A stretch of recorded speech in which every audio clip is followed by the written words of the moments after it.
Bonjour à tous, bienvenue dans le Journal de l'Afrique. Voici les titres. Le Burundi veut se retirer de la Cour pénale internationale. Les députés et les sénateurs se sont prononcés majoritairement en faveur du retrait. Les autorités burundaises avaient dénoncé l'ouverture d'une enquête onusienne sur les violations des droits de l'homme commises dans le pays depuis avril 2015. Le gouvernement kényan s'attaque à la corruption lors des contrôles de police. Une nouvelle loi instaure un montant précis à payer pour chaque infraction. Le texte devrait donc changer le comportement des automobilistes, les incitant à régler leur amende au lieu de verser un pot de vin. Et puis c'est un témoignage inédit, celui d'un soldat français qui a combattu les indépendantistes camerounais de l'UPC dans les années 60. La guerre a fait plusieurs dizaines de milliers de morts. Vous verrez dans ce journal un reportage exceptionnel qui revient sur le rôle de l'armée française. C'est une première dans l'histoire. Le Burundi va peut-être devenir le premier pays à se retirer de la CPI. Défendu par la ministre de la Justice, le projet de retrait a été adopté par les députés puis par les sénateurs lors d'une procédure accélérée. Le texte doit désormais être promulgué par le président Pierre Nkurunziza dans les jours à venir. Le gouvernement burundais avait très largement critiqué le rôle de la CPI. Je vous propose d'écouter la ministre de la Justice burundaise.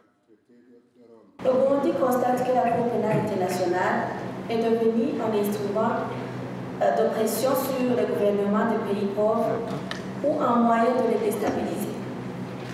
Le constat amer est que depuis la création de la Cour pénale internationale, seuls les ressortissants des pays africains ont été traduits devant la Cour comme si le reste du monde était à l'abri des crimes. Et la procureure de la CPI, Fatou Bensouda, avait lancé en avril un examen préliminaire sur des meurtres, tortures et viols, notamment au Burundi, en raison de la crise politique. Le retrait du Burundi de la CPI ne met pas pour autant le pays à l'abri de la justice internationale. Joint par France 24, le porte-parole de la procureure rappelle que le processus de retrait pourrait prendre 1 an et que cela n'affecte en rien les décisions ou obligations existant antérieurement. Fin de citation. À direction la Centrafrique, depuis 1 mois en province, de nombreux villages sont toujours victimes des groupes armés. Aujourd'hui même, les habitants d'une ville du Nord ont été victimes d'une partie des ex-rebelles de la Seleka, des violences qui interviennent au moment où le président a reçu certains acteurs du conflit pour engager le désarmement des milices. Les explications de notre correspondant à Bangui, Édouard Dropsy. Ce mercredi devait être une journée importante pour le retour de la paix en Centrafrique. Le président Touadéra avait convié au palais présidentiel les acteurs de la crise, à savoir les représentants des groupes armés, l'ONU, les membres de la société civile, afin d'entamer le processus de DDRR, un outil de l'ONU qui vise à démobiliser et désarmer les ex-combattants, mais également à les réinsérer dans la société. Mais dans la matinée, on a appris qu'à Kagabandoro, une ville dans le nord du pays, des ex-Seleka qui contrôlent la ville et qui ne font pas partie de ce processus se sont introduits dans le camp de déplacés, tuant des civils. Il y aurait également une trentaine de blessés et sur les 7000 déplacés que comptait le camp, 5000 se sont réfugiés dans la base de la MINUSCA, la force onusienne en présence. Lors de la réunion de la matinée, le général Mohamed Dafan, un ex-responsable de la Seleka, appelait ses anciens frères d'armes à rejoindre le processus de paix. Il n'y a plus de raison de rester seul sur le quai et donc il faut que les autres viennent nous rejoindre sur ce chemin de la paix et de la réconciliation qui est le seul chemin du développement. Ces événements interviennent 1 semaine après de nouvelles violences qui ont fait une douzaine de morts à Bangui et 1 mois avant la très attendue conférence des bailleurs qui se tiendra à Bruxelles mi-novembre. Nous vous annoncions hier la signature proche d'un accord entre le gouvernement et l'opposition en République démocratique du Congo. Pourtant, les principaux leaders de l'opposition n'ont pas participé au dialogue national à Kinshasa. Je vous propose d'écouter la réaction à cette annonce de l'opposant Martin Fayoulou au micro de Jean Barrère et Salima Belhadj. Le dialogue qui se tient actuellement à la Cité de l'Union africaine, c'est la famille Kabila récomposée. Donc on ne peut pas parler d'un accord. Un accord sans Tshisekedi, un accord sans le rassemblement, ce n'est pas un accord. C'est pour cela, nous, au rassemblement, nous avons terminé notre conclave et nous avons dit qu'il faut un dialogue inclusif. Un dialogue qui puisse mettre les 2 camps en face pour voir comment nous allons résoudre la crise que M. Kabila vient de créer. Une crise qui inquiète l'ONU. L'envoyé spécial des Nations Unies pointe du doigt l'instabilité politique en RDC et met en garde contre des violences à grande échelle. Au Kenya, cette nouvelle loi qui va changer la vie des automobilistes. Désormais, chaque infraction routière aura une amende au montant précis. L'objectif, permettre aux Kenyans de savoir combien ils doivent payer en cas d'arrestation. Jusqu'à présent, la tarification était plutôt opaque, un vide juridique qui entraînait une forte corruption de la police. Mais l'État semble décidé à y mettre un terme. Le reportage de Bastien Renouille et Élodie Cousin. À l'heure de pointe à Nairobi, c'est plus d'1 million de véhicules qui cherchent à se faufiler dans les embouteillages. C'est le moment de la journée le plus difficile pour éviter les contrôles de police. Joe est chauffeur de taxi depuis 6 ans. Faire face à ce qu'il qualifie de racket, c'est son quotidien.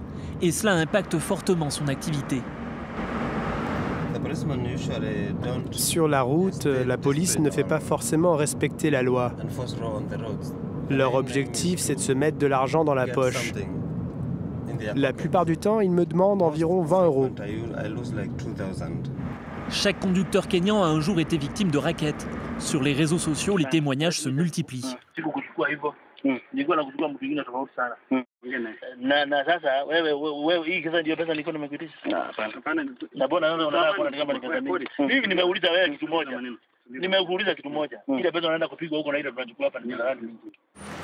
Classé 29e pays le plus corrompu de la planète par l'ONG Transparency International, le Kenya affiche sa volonté de s'en sortir. Depuis longtemps, les associations d'automobilistes réclamaient un barème fixe pour les amendes relatives aux infractions routières, car pour elles, la police n'est pas la seule responsable. Ce sont certains conducteurs qui corrompent la police. Car quand ils se font attraper après une infraction, ils veulent s'en sortir facilement, donc ils proposent de l'argent. Mauvais conducteurs et policiers corrompus, la faute est partagée. Il était important d'agir pour les autorités kenyanes. La corruption ne va pas dans un seul sens, mais dans les deux. Je viens et je te donne de l'argent. Si les gens pouvaient comprendre qu'ils font une erreur, qu'ils n'auraient pas dû le faire, alors je suis sûr que les accidents diminueraient. Avec plus de 3000 morts sur les routes chaque année, le gouvernement se devait d'agir. Les nouvelles amendes seront d'abord testées à Nairobi avant d'être étendues au reste du pays. C'est une période méconnue des relations entre la France et l'Afrique. Dans les années 50 et 60, l'armée française a combattu au Cameroun ceux qu'elle qualifiait de rebelles, les membres de l'UPC. Une guerre qui a fait plusieurs dizaines de milliers de morts selon les historiens. France 24 a obtenu le récit d'un témoin capital, une enquête en France et au Cameroun, signée Nicolas Germain. Nous nous rendons dans un village isolé du sud-ouest de la France pour rencontrer Max Bardet. Cet ancien soldat français a été envoyé au Cameroun entre 1962 et 1964 dans la région des Bamileke. En tant que pilote d'hélicoptère, il a assisté à plusieurs massacres commis par le régime camerounais. Un régime fortement soutenu, armé et financé par la France. L'armée ciblait les villages supposément acquis à l'UPC, un parti qui s'opposait au président Amadou Ahidjo. Pour l'UPC, l'indépendance en 1960 était factice et Ahidjo était aux ordres de la France. Pour la première fois à la télévision, Max Bardet parle des atrocités qu'il a vues. Les hommes, ils devaient les achever, et les femmes, ils ne les achevaient pas. Ils les laissaient mourir comme ça. Les bonnes femmes, elles avaient des balles, elles avaient pris de la Kalachnikov aussi, mais ce que je veux dire par là, c'est qu'en plus, ils coupaient les seins et ils les éventraient. Lors de ces massacres, Max Bardet était accompagné d'un officier de l'armée française. Ce que voulait voir cet officier qui était avec moi, c'était qu'il n'y ait surtout pas de gens qui puissent aller raconter ça et qu'on puisse impliquer justement, comme il y avait encore quelques militaires français, qu'on puisse impliquer la France dans ces affaires-là. Ce sont les auteurs du livre intitulé « La guerre du Cameroun » qui vient de paraître, qui ont retrouvé la trace de ce témoin capital. Les Français ont continué de façon très discrète, en pilotant les opérations, puisqu'en étant vraiment massivement sur le terrain, à réprimer non seulement le mouvement nationaliste représenté par l'Union des populations du Cameroun, l'UPC, mais également les populations suspectées de soutenir ces mouvements qui étaient qualifiés de subversifs. Donc ça a été une répression à la fois très discrète, voire secrète, c'est-à-dire qu'en métropole, dans l'ex-métropole, en France, personne n'était au courant que ces opérations militaires étaient en cours. Des opérations à la fois donc très discrètes, très secrètes, et en même temps extrêmement violentes. Sur place au Cameroun, certains se souviennent encore de la période des massacres. Tadei Yemelong a été le garde du corps du dernier grand leader historique de l'UPC, Ernest Ouandié. C'était seulement une guerre sans pitié. Ils bombardaient sans connaître même si c'est un homme ou c'est un enfant. Ils bombardaient ça. Tadei Yemelong a combattu pendant des années dans la région des Bamileke contre les forces françaises et le régime camerounais. Il a été grièvement blessé. Je me suis renversé dans un trou quand nous sommes tombés dans une embuscade avec Wandji. Je suis tombé dans un trou évanoui. On m'a transporté pour aller laisser à l'hôpital.